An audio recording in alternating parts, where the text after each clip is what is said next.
हरे कृष्णा। आप सभी का स्वागत है आपके अपने YouTube चैनल कथा सुख में। प्रिय श्रोताओं, आज आप सुनेंगे बृहस्पतिवार व्रत की कथा। यह उपवास सप्ताह के दिवस बृहस्पतिवार के दिन रखा जाता है। किसी भी माह के शुक्ल पक्ष में अनुराधा नक्षत्र और गुरुवार के योग के दिन इस व्रत की शुरुआत करनी चाहिए। नियमित 7 व्रत करने से गुरु ग्रह से उत्पन्न होने वाला अनिष्ट नष्ट हो जाता है। कथा और पूजन के समय मन, कर्म और वचन से शुद्ध होकर मनोकामना पूर्ति के लिए बृहस्पति देव से प्रार्थना करनी चाहिए। पीले रंग के चंदन, अन्न, वस्त्र और फूलों का इस व्रत में विशेष महत्व होता है। सूर्योदय से पहले उठकर स्नान से निवृत्त होकर पीले रंग के इस दिन वस्त्र पहनने चाहिए। शुद्ध जल का छिड़काव कर पूरा घर पवित्र करना चाहिए। घर के किसी भी पवित्र स्थान पर बृहस्पति देव की मूर्ति या चित्र को स्थापित करें। तत्पश्चात पीत वर्ण के गंध पुष्प और अक्षत से विधि विधान से पूजन करना चाहिए। इस दिन एक ही समय भोजन किया जाता है। व्रत करने वाले को भोजन में चने की दाल अवश्य खानी चाहिए। बृहस्पतिवार के व्रत में कदली फल यानी केले के वृक्ष की पूजा की जाती है। आइए अब श्रवण करते हैं बृहस्पतिवार व्रत की कथा। प्राचीन समय की बात है। भारतवर्ष में एक राजा राज्य करता था। वह बड़ा प्रतापी और दानी था। वह नित्य गरीबों और ब्राह्मणों की सहायता करता था। वह प्रतिदिन मंदिर में भगवान के दर्शन करने जाता था, परंतु यह बात उसकी रानी को अच्छी नहीं लगती थी। वह न तो गरीबों को दान देती थी और न ही कभी भगवान का पूजन किया करती थी, और राजा को भी ऐसा करने से मना किया करती थी। एक दिन राजा शिकार खेलने वन को गए हुए थे, तो रानी और दासी महल में अकेली थी। उसी समय बृहस्पति देव साधु के वेश में राजा के महल में भिक्षा के लिए गए और भिक्षा मांगी, तो रानी ने भिक्षा देने से इनकार कर दिया और कहा, हे साधु महाराज, मैं तो इस दान पुण्य से तंग आ गई हूँ। इस कार्य के लिए तो मेरे पति देव ही बहुत हैं। अब आप ऐसी कृपा करें कि यह सारा धन नष्ट हो जाए, ताकि मैं भी आराम से रह सकूं। साधु ने कहा, देवी, तुम तो बड़ी ही विचित्र हो। धन संतान से भला कोई दुखी होता है क्या? इसको तो सभी चाहते हैं। पापी भी पुत्र और धन की इच्छा करता है। यदि तुम्हारे पास अधिक धन है तो तुम भूखे मनुष्य को भोजन कराओ, प्यासों के लिए प्याऊ बनवाओ, ब्राह्मणों को दान दो, कुआं, तालाब, बावड़ी, बाग बगीचे आदि का निर्माण कराओ, मंदिर, पाठशाला, धर्मशाला बनवाकर दान दो, निर्धनों की कुंवारी कन्याओं का विवाह कराओ, साथ ही यज्ञ आदि कर्म करो, अपने धन को शुभ कार्यों में खर्च करो। ऐसा करने से तुम्हारा नाम परलोक में सार्थक होगा एवं स्वर्ग की तुम्हें प्राप्ति होगी। परंतु रानी पर उपदेश का कोई भी प्रभाव न पड़ा। वह बोली, महाराज, मुझे ऐसे धन की आवश्यकता नहीं जिसको मैं अन्य लोगों को दान दूं, जिसको रखने और संभालने में ही मेरा सारा समय नष्ट हो जाए। अब आप ऐसी कृपा करें कि यह सारा धन नष्ट हो जाए, ताकि मैं आराम से रह सकूं। साधु ने उत्तर दिया कि यदि तुम्हारी ऐसी ही इच्छा है तो जैसा मैं बताता हूँ तुम वैसा ही करना। बृहस्पतिवार को घर को गोबर से लीपना, अपने केशों को पीली मिट्टी से धोना, केशों को धोते समय स्नान करना, राजा से कहना वह अपनी दाढ़ी बनवाए, भोजन में मांस मदिरा खाना और कपड़ों को धोबी के यहाँ धुलने डालना। ऐसा करने से 7 बृहस्पतिवार में आपका सारा धन नष्ट हो जाएगा। इतना कहकर वह साधु महाराज वहां से अंतर ध्यान हो गए। जैसे वह साधु कह कर गए थे, रानी ने वैसा ही किया। 3 बृहस्पतिवार ही बीते थे कि रानी की समस्त धन संपत्ति नष्ट हो गई और भोजन के लिए राजा और रानी दोनों तरसने लगे, सांसारिक भोगों से दुखी रहने लगे। तब वह राजा रानी से कहने लगा कि रानी, तुम यहाँ पर रहो, मैं दूसरे देश में जाता हूँ। क्योंकि यहाँ पर मुझे सभी मनुष्य जानते हैं, इसलिए मैं यहाँ रहकर कोई भी छोटा कार्य नहीं कर सकता।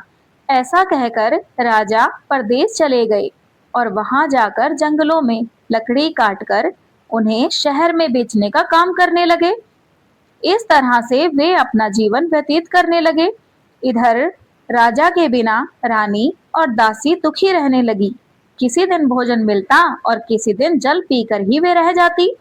एक समय जब रानी और दासियों को 7 दिन बिना भोजन के रहना पड़ा, तो रानी ने अपनी दासी से कहा, हे दासी, पास ही के नगर में मेरी बहन रहती है।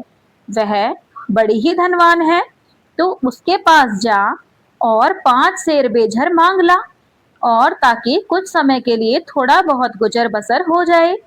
दासी रानी के बहन के पास चली गई, लेकिन उस दिन बृहस्पतिवार था। रानी की बहन उस समय बृहस्पतिवार व्रत की कथा सुन रही थी। दासी ने रानी की बहन को अपनी रानी का संदेश दिया, लेकिन रानी की बहन ने उस समय कोई भी उत्तर नहीं दिया। जब दासी को रानी की बहन से कोई उत्तर नहीं मिला, तो वह बहुत दुखी हुई। उसे क्रोध भी आया। दासी ने वापस आकर रानी को सारी बातें बता दी। दासी की बात सुनकर रानी ने कहा कि हे दासी, इसमें उसका कोई दोष नहीं। जब बुरे दिन आते हैं तब कोई भी सहारा नहीं होता। अच्छे बुरे का पता विपत्ति में ही लगता है। जो ईश्वर की इच्छा होगी अब वही होगा। यह सब हमारे भाग्य का ही दोष है। यह सब कहकर रानी ने अपने भाग्य को कोसना आरंभ कर दिया। उधर रानी की बहन ने सोचा कि मेरी बहन की दासी आई थी, परंतु मैं उससे कुछ नहीं बोली, इससे वह बहुत दुखी हुई होगी। कथा सुनकर और पूजन समाप्त कर वह अपनी बहन के घर गई और कहने लगी कि हे बहन, मैं बृहस्पतिवार व्रत की कथा सुन रही थी। तुम्हारी दासी गई, परंतु जब तक कथा होती है, जब तक न तो वहां से उठते हैं और न ही किसी से बोलते हैं, इसलिए उस समय मैं नहीं बोली। कहो दासी, तुम क्यों गई थी? रानी बोली, बहन, हमारे घर अनाज नहीं है। ऐसा कहते कहते रानी की आंखें भर आई। उसने दासियों समेत 7 दिन तक भूखा रहने की बात अपनी बहन को बता दी। वह कहने लगी कि बहन, इसलिए मैंने दासी को तुम्हारे पास 5 सेर बेझर लेने के लिए भेजा था। रानी की बहन बोली कि बहन, देखो, बृहस्पतिवार भगवान सबकी मनोकामना पूर्ण करते हैं। देखो, शायद तुम्हारे घर में अनाज रखा हो। पहले तो रानी को विश्वास नहीं हुआ, परंतु बहन के आग्रह करने पर उसने दासी को अंदर भेजा। दासी जैसे ही अंदर गई, तो वहां उसे एक घड़ा बेझर का भरा हुआ दिखाई दिया। उसे बड़ी हैरानी हुई, क्योंकि उसने एक एक बर्तन को पहले ही देख लिया था। उसने बाहर आकर रानी को बताया। दासी रानी से कहने लगी, हे रानी, जब हमको भोजन नहीं मिलता तो हम व्रत ही तो करते हैं, इसलिए क्यों ना इनसे व्रत की कथा की विधि भी पूछ ली जाए। हम भी व्रत किया करेंगे। दासी के कहने पर रानी ने अपनी बहन से बृहस्पतिवार व्रत के बारे में पूछा। उसकी बहन ने बताया कि बृहस्पतिवार के व्रत में चने की दाल, गुड़ और मुनक्का से भगवान विष्णु का केले के वृक्ष की जड़ में पूजन करें तथा दीपक जलाएं, व्रत की कथा सुने। उस दिन एक ही समय भोजन करें। भोजन पीले खाद्य पदार्थ का करना चाहिए, इससे गुरु भगवान प्रसन्न होते हैं, अन्न, धन और पुत्र देते हैं, मनोकामना पूर्ण करते हैं। व्रत और पूजन की विधि बतलाकर रानी की बहन अपने घर को लौट गई। रानी और दासी दोनों ने निश्चय किया कि बृहस्पतिवार भगवान का वे भी पूजन करेंगी। 7 रोज बाद जब बृहस्पतिवार आया, तो उन्होंने व्रत रखा। घुड़साल में जाकर चना और गुड़ बीन लाई तथा उसकी दाल से केले की जड़ में तथा भगवान विष्णु का पूजन किया। अब पीला भोजन कहाँ से आए? दोनों बड़ी ही दुखी हुई, परंतु उन्होंने व्रत किया था, इसलिए बृहस्पति देव भगवान उनसे प्रसन्न थे। वे एक साधारण व्यक्ति के रूप में 2 थालों में सुंदर पीला भोजन लेकर आए और दासी को देकर बोले, हे दासी, यह भोजन तुम्हारे लिए और तुम्हारी रानी के लिए है, इसे तुम दोनों ग्रहण करना। दासी भोजन पाकर बहुत प्रसन्न हुई। उसने रानी से कहा कि चलो रानी जी, भोजन कर लो। परंतु रानी को भोजन आने के बारे में कुछ भी नहीं पता था, इसलिए उसने कहा कि जा तू ही भोजन कर, क्योंकि तू व्यर्थ में हमारी हंसी उड़ाती है। तब दासी ने कहा कि रानी, एक व्यक्ति भोजन दे गया है। तब रानी ने कहा, वह व्यक्ति तेरे लिए ही भोजन दे गया है, तू ही भोजन कर। तब दासी ने कहा, वह व्यक्ति हम दोनों के लिए 2 थालों में सुंदर पीला भोजन दे गया है, इसलिए मैं और आप दोनों ही एक साथ साथ भोजन करेंगी। यह सुनकर रानी प्रसन्न हुई तथा दोनों ने गुरु भगवान को नमस्कार कर भोजन प्रारंभ किया। उसके बाद से वे प्रत्येक बृहस्पतिवार को गुरु भगवान का व्रत और पूजन करने लगी। बृहस्पति भगवान की कृपा से उनके पास धन हो गया, परंतु रानी फिर से पहले की तरह आलस्य करने लगी। तब दासी बोली, देखो रानी, तुम पहले भी इस प्रकार आलस्य करती थी, तुम्हें धन रखने में कष्ट होता था, इस कारण सभी धन नष्ट हो गया था।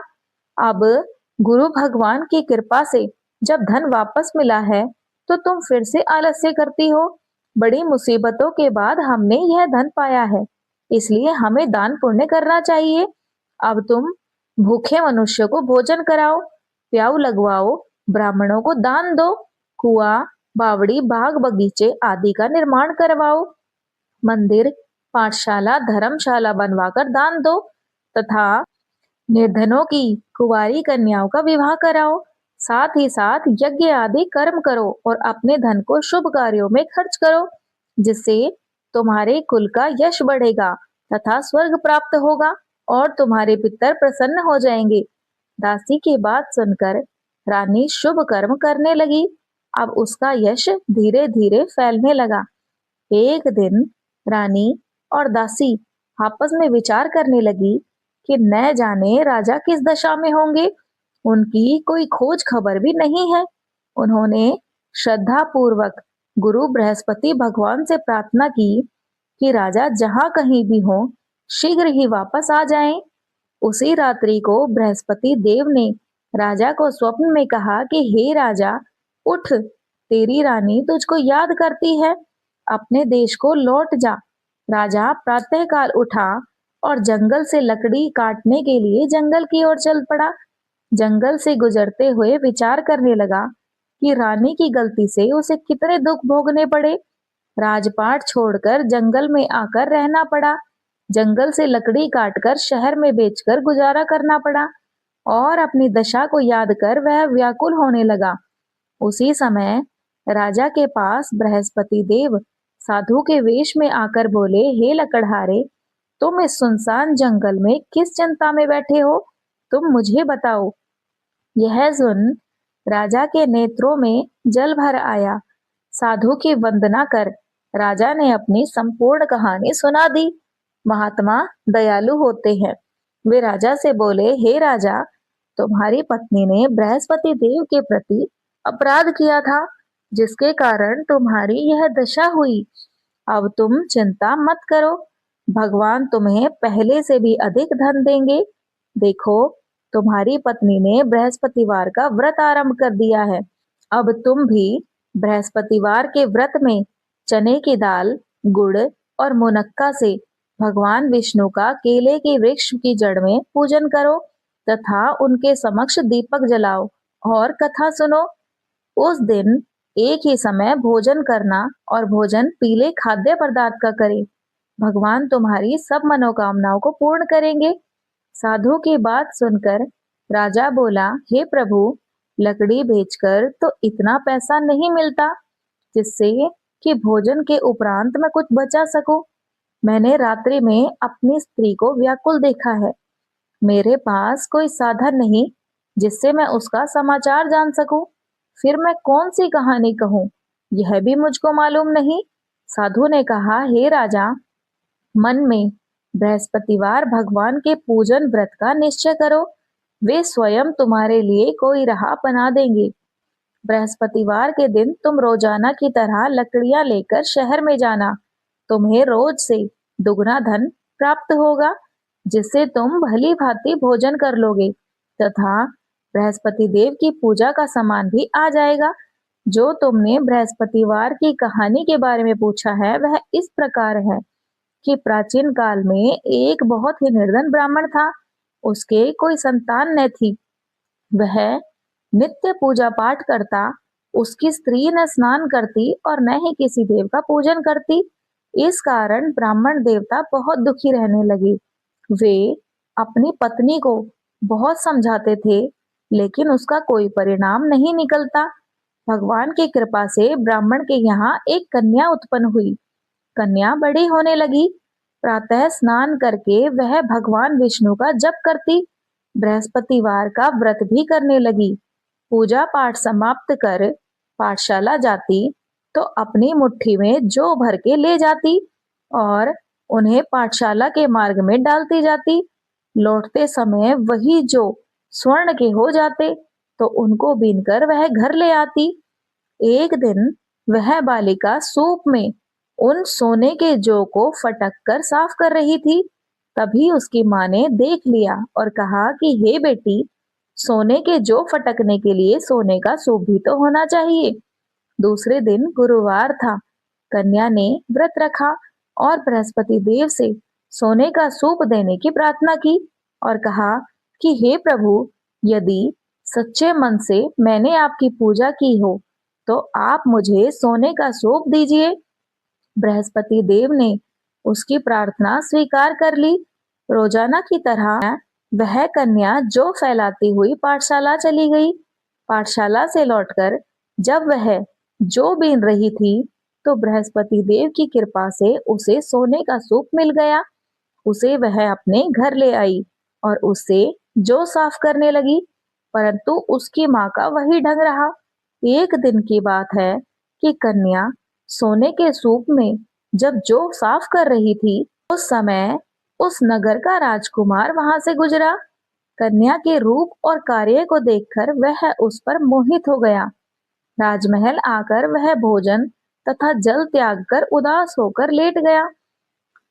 राजा को जब राजकुमार द्वारा अन्न जल त्यागने का समाचार ज्ञात हुआ तो अपने मंत्रियों के साथ वह अपने पुत्र के पास गया और पूछने लगा कि हे बेटा, तुम्हें किस बात का कष्ट है? किसी ने तुम्हारा अपमान किया है अथवा कोई और कारण है तो मुझे बताओ, मैं वह कार्य अवश्य करूंगा जिससे तुम्हें प्रसन्नता मिले। अपने पिता की बातों को सुनकर राजकुमार बोला, हे पिताजी, मुझे किसी बात का दुख नहीं, किसी ने मेरा अपमान भी नहीं किया, परंतु मैं उस लड़की के साथ विवाह करना चाहता हूँ जो सोने के सूप में जो साफ कर रही थी। राजकुमार ने राजा को उस लड़की के घर का पता भी बता दिया। मंत्री उस लड़की के घर गया। मंत्री ने ब्राह्मण के समक्ष राजा की ओर से निवेदन किया। कुछ ही दिन बाद ब्राह्मण की कन्या का विवाह राजकुमार के साथ संपन्न हो गया। कन्या के घर से जाते ही ब्राह्मण के घर में पहले की भांति गरीबी का निवास हो गया। एक दिन दुखी होकर ब्राह्मण अपनी पुत्री से मिलने गए। बेटी ने पिता की अवस्था को देखा और अपनी माँ का हाल पूछा। ब्राह्मण ने उन्हें सभी हाल कह सुनाया। कन्या ने बहुत सा धन देकर अपने पिता को विदा किया, लेकिन कुछ दिन बाद फिर वही हाल हो गया। ब्राह्मण फिर अपनी कन्या के यहाँ गया और सभी हाल कहा तो पुत्री बोली, पिताजी, आप माताजी को यहाँ लिवा लाओ, मैं उन्हें वह विधि बता दूंगी जिससे गरीबी दूर हो जाए। ब्राह्मण देवता अपनी स्त्री को साथ लेकर अपनी पुत्री के पास राजमहल पहुंचे तो पुत्री अपनी माँ को समझाने लगी, हे माँ, तुम प्रातःकाल स्नान आदि करके विष्णु भगवान का पूजन करो और बृहस्पतिवार का व्रत किया करो तो सब दरिद्रता दूर हो जाएगी। परंतु उसकी माँ ने उसकी एक भी बात नहीं मानी। वह प्रातःकाल उठकर अपनी पुत्री के बच्चों की झूठन खा लेती है। एक दिन उसकी पुत्री को बहुत गुस्सा आया। उसने अपनी माँ को एक कोठरी में बंद कर दिया। प्रातःकाल उसे स्नान आदि करा के पूजा पाठ करवाया, तो उसकी माँ की बुद्धि ठीक हो गई। इसके बाद वह नियम से पूजा पाठ करने लगी और प्रत्येक बृहस्पतिवार को व्रत करने लगी। इस व्रत के प्रभाव से मृत्यु के बाद वह स्त्री स्वर्ग को गई। वह ब्राह्मण भी सुख पूर्वक इस लोक का सुख भोग कर स्वर्ग को प्राप्त हुआ। इस तरह कहानी कहकर साधु बने देवता वहां से लोप हो गए। धीरे धीरे समय व्यतीत होने पर फिर बृहस्पतिवार का दिन आया। राजा जंगल से लकड़ी काटकर शहर में बेचने गया। उसे उस दिन और दिनों से अधिक धन मिला। राजा ने चना, गुड़ आदि लाकर बृहस्पतिवार का व्रत किया। उस दिन से उसके सभी कलेश दूर हो गए। परंतु जब अगले गुरुवार का दिन आया तो वह बृहस्पतिवार का व्रत करना भूल गया। उस दिन उस नगर के राजा ने विशाल यज्ञ का आयोजन किया था तथा अपने समस्त राज्य में घोषणा करवा दी कि सभी मेरे यहाँ भोजन करने आए, किसी के घर चूल्हा न जले। इस आज्ञा को जो न मानेगा उसको फांसी दे दी जाएगी। राजा की आज्ञा अनुसार राज्य के सभी वासी राजा के भोज में सम्मिलित हुए, लेकिन लकड़हारा कुछ देर से पहुंचा, इसलिए राजा उसको अपने साथ महल में ले गए।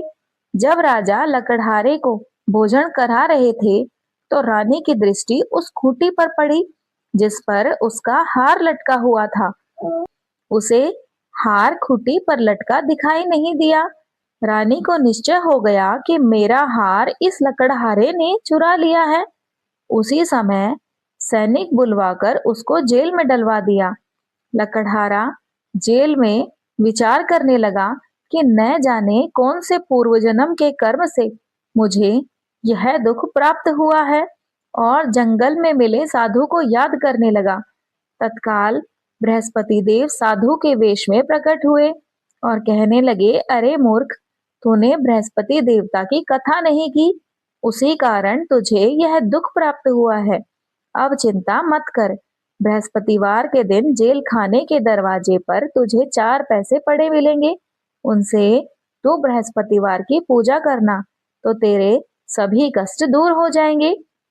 अगले बृहस्पतिवार उसे जेल के द्वार पर 4 पैसे मिले। राजा ने पूजा का सामान मंगवाकर कथा कही और प्रसाद बांटा। उसी रात्रि में बृहस्पति देव ने उस नगर के राजा को स्वप्न में कहा कि हे राजा, तूने जिसे जेल में बंद किया है उसे कल छोड़ देना, वह निर्दोष है। वे राजा है। रानी का हार उसी खूंटी पर लटका हुआ है। अगर तू ऐसा नहीं करेगा तो मैं तेरे राज्य को नष्ट कर दूंगा।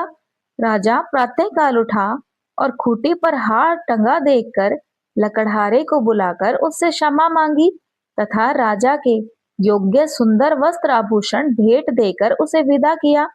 गुरुदेव की आज्ञा अनुसार राजा अपने नगर को चल दिया। राजा जब अपने नगर के निकट पहुंचा तो उसे बड़ा ही आश्चर्य हुआ। नगर में पहले से अधिक बाग, तालाब और कुएं तथा बहुत सी धर्मशालाएं, मंदिर आदि बने हुए थे। राजा ने पूछा कि यह किसका बाग और धर्मशालाएं हैं?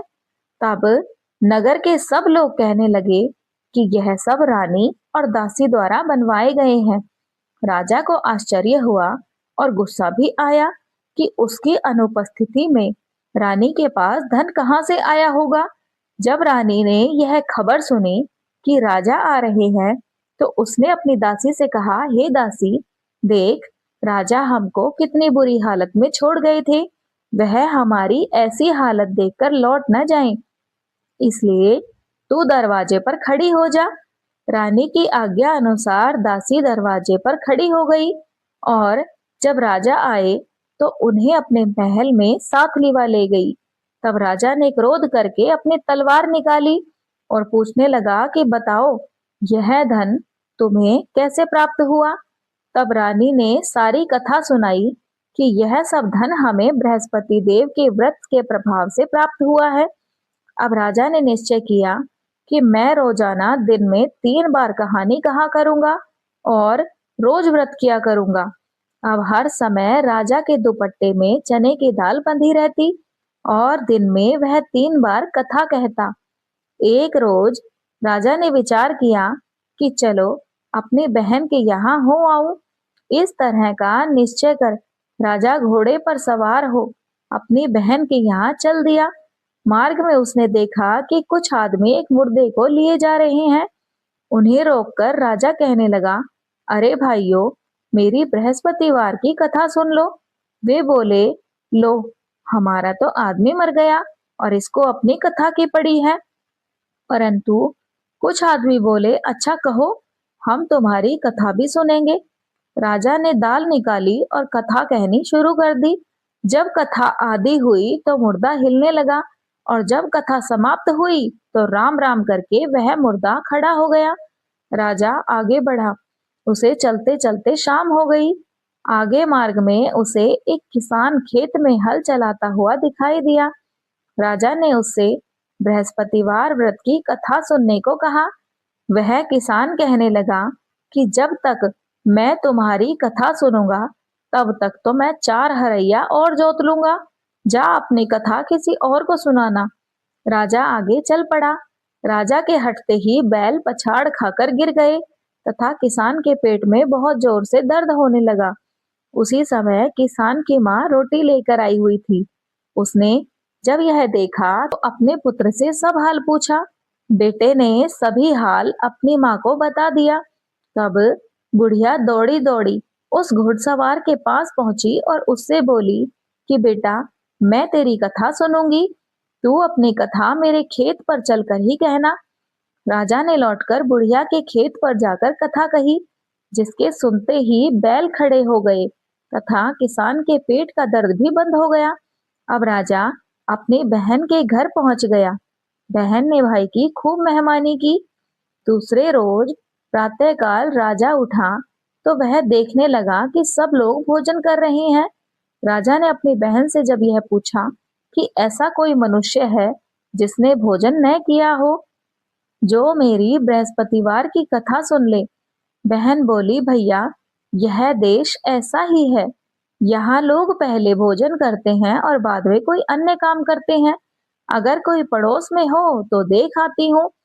ऐसा कहकर वह देखने चली गई, परंतु उसे ऐसा कोई भी व्यक्ति नहीं मिला जिसने भोजन न किया हो।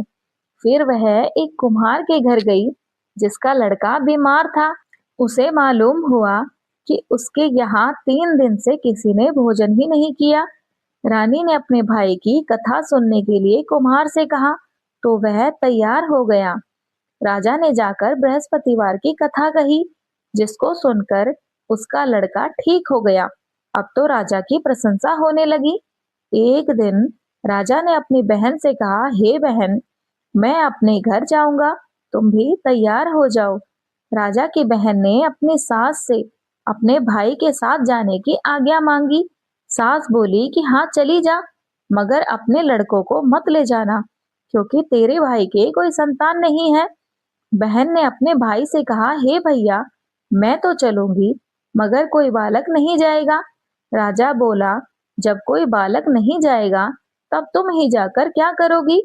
अपनी बहन को भी छोड़कर दुखी मन से राजा अपने नगर को लौट आया। राजा ने अपनी रानी से सारी कथा बताई कि हम निसंतान हैं, इसलिए कोई हमारे घर आना पसंद नहीं करता, और बिना भोजन किए वह सैया पर लेट गया। रानी बोली, बृहस्पति देव ने हमें सब कुछ दिया है, वे हमें संतान भी अवश्य देंगे। उसी रात बृहस्पति देव ने राजा को स्वप्न में कहा, हे राजा, उठ, सभी सोच त्याग दे, तेरी रानी गर्भवती है। राजा को यह जानकर बड़ी खुशी हुई।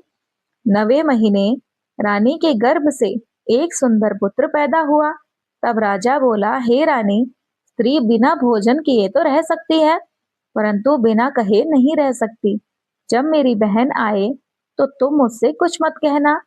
तब तो रानी ने हाँ कर दी।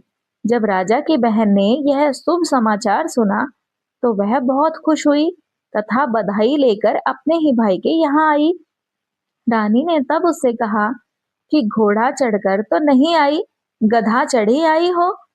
राजा की बहन बोली कि भाभी, मैं इस प्रकार न कहती तो तुम्हारे घर औलाद कैसे होती। बृहस्पति देव सभी मनोकामनाएं पूर्ण करते हैं। जो मनुष्य सद्भावना पूर्वक बृहस्पतिवार का व्रत करता है एवं कथा पढ़ता या सुनता है और दूसरों को सुनाता है, बृहस्पति देव उसकी सभी मनोकामनाएं पूर्ण करते हैं, उनकी सदैव रक्षा करते हैं। ये श्रोतागण, बृहस्पतिवार व्रत की कथा पूर्ण हुई तो सभी प्रेम से बोलिए बृहस्पति देव भगवान की जय। अब सुनिए बृहस्पति देव भगवान जी की आरती। जय बृहस्पति देवा प्रभु, जय बृहस्पति देवा, छिन छिन भोग लगाऊं, छिन छिन भोग लगाऊं, कदली फल मेवा। ओम जय बृहस्पति देवा, तुम पूर्ण परमात्मा, तुम अंतर्यामी, प्रभु तुम अंतर्यामी, जगत पिता जगदीश्वर, जगत पिता जगदीश्वर, तुम सबके स्वामी। ओम जय बृहस्पति देवा, चरणामृत निज निर्मल, सब पातक हरणा, प्रभु सब पातक हरणा, सकल मनोरथ दायक, कृपा करो भरता। ओम जय बृहस्पति देवा, तन मन धन अर्पण करे, जो जन शरण पड़े, प्रभु जो जन शरण पड़े, प्रभु प्रकट तब हो करे, आकर द्वार खड़े। ओम जय बृहस्पति देवा, दीन दयाल दयानिधि, भक्तन हितकारी, प्रभु भक्तन हितकारी, पाप दोष सब हरता, भव बंधन हारी।